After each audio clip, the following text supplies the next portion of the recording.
Once upon a time, there was a young boy named Jude.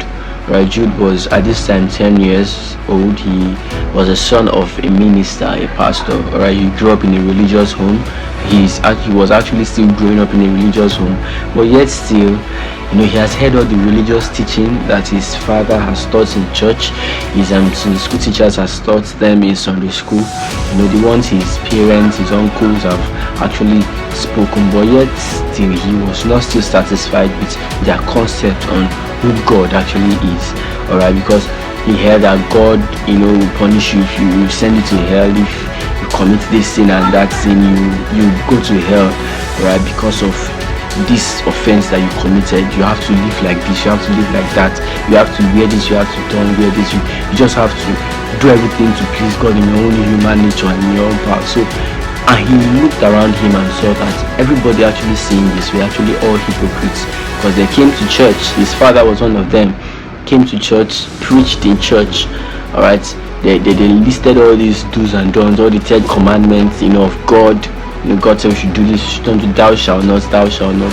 But when he got home, he saw that everything they preached in church, they were living the opposite. Everything they said thou shalt not do, his parents, his uncles, his aunties, his Sunday school teacher, everyone around him were actually living another life different from what they were teaching, and this made Jude confused. It made him contemplate. He was just so within himself that he one day felt so sad that he had to leave home. He was walking by and he walked past the stream, but he had to go back. When he went back, he looked at the stream. When he looked at the stream, he saw his reflection. And he turned, and to his right, he saw an old man, with grey hair, sitting on a wheelchair with a white garment. He turned and he asked the man, "Sir," in all, like he just needed answers. So he asked the man, "Sir, do you know exactly, or do you know in any way who God is? Who do you think God is?" The man looked at him and said, "Look at the stream one more time and tell me what you see." Alright, so he looked, and obviously what he saw was himself. He turned to the man and said, "Sir, all I can see is my reflection." The man told him, "What you see in the stream is God." He was shocked to the core. He began to shout. He was so furious, based on his social conditioning that has been conditioned in his subconscious mind right from when he was a child till now. He thought God, is a jealous God, and God will not share his glory with anyone. God is one who does not allow anybody to take his place, and all those religious teachings that we have heard while growing up. Right, he began to pray for forgiveness. He never wanted to go to hell because of the picture they painted hell as. Alright, so he did everything in his power. He was praying, he was running, just praying for forgiveness in a random way.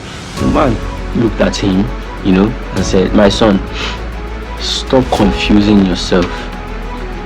God is not who you think he is. But look at the stream and tell me once again what you see." He looked and said, "Sir, all I can see is myself. Are you telling me that I am God?" And the man looked at him and nodded, "Yes, you are God." The man vanished, and by his side he saw a Bible, and written on it was an instruction to read Genesis chapter 1 verse 27 and John 10:24. He took it, he went home, he opened the scriptures, and he saw that in that scripture God said, "I created you in my own image, in my likeness." He read again and he saw when Jesus Christ said, "I am in my Father is in me, and ye are in me." He saw all those scriptures. He still read more, and he read further, and he saw some other things that they have taught before in church, but it didn't occur to him that this is what it actually meant. Right, from that day onwards, he began to dive deeper in the study of who God actually is, and he got to find out that God is not who they have said God to be. He's not one who is just patiently waiting for you to do something wrong so that he can send you to hell, or so that he can punish you or cast you to the lake of fire. He's not a person that we have. God is love. Alright, God is the omnipotent, omnipresent, and omniscient. And guess where he is? He's in you. He's in everyone, and he's in everything. Basically, he's within you. He's not far off. He's not a big angel. He's not somebody you have to cry and tear your skin, fast for 40 days and 40 nights before he hears you. He's right inside of you. He's guiding you. He's leading you. The psalmist knew this. That's Psalm 23, and he said in one of his psalms, and he said this: "The Lord is my shepherd, and I shall not want. He makes me to lie in green pastures. He leads me beside the still waters, and he restores my soul." What does this mean? God is in you. You are him and he is you. You are his temple and you are his house. Right? For the fact that a seed needs to be planted in the soil before it can become a tree doesn't mean that seed is not a tree. The seed is a tree in the making. Right? You are God divinity expressed through humanity. You are God in human form. Alright, so you have to know this truth, that you are not brought to this earth to become nobody.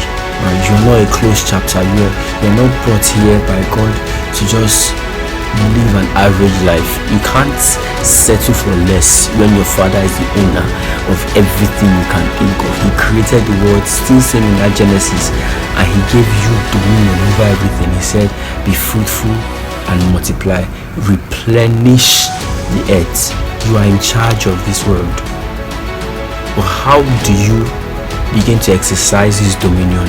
Go back.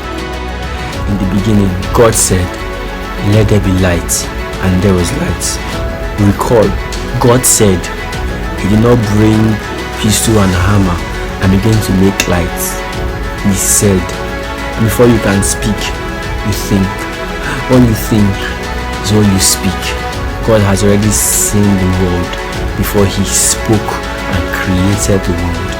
Alright, you can have this dominion if only you speak what you want to see, not what you are seeing in your life. You can have this dominion if only you proclaim positive things over your life every single day. You can have this dominion if only you know what you carry and you believe in what you carry. Because who and he that is in you is greater than he that is the world.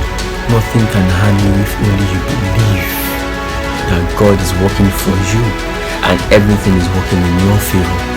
God is in you. He's not far. God is not a wicked God that wants you to commit sin so he can send you and cast you to hell. Those are teachings of men. God will that has been existing right from day zero to now, that's created you from a single cell into who you are now, is the same God that exists today. He changed it, the same yesterday, today, and forever. Know who you carry, know who God is. God is you and you are him. He created you and you trust me. Alright, I thank you for also watching this video, and I hope this video at least said something meaningful. If not for the fact of nothing, at least I believe and I want to believe that you went home with something. Alright, thank you so much. I appreciate it, and always remember this: he that is in you is greater than he that's in the world. You are unique, different from every other person. Out of 100 million sperm, you came out number 1. You're already a winner before you even became born. Thank you, and see you in the next video.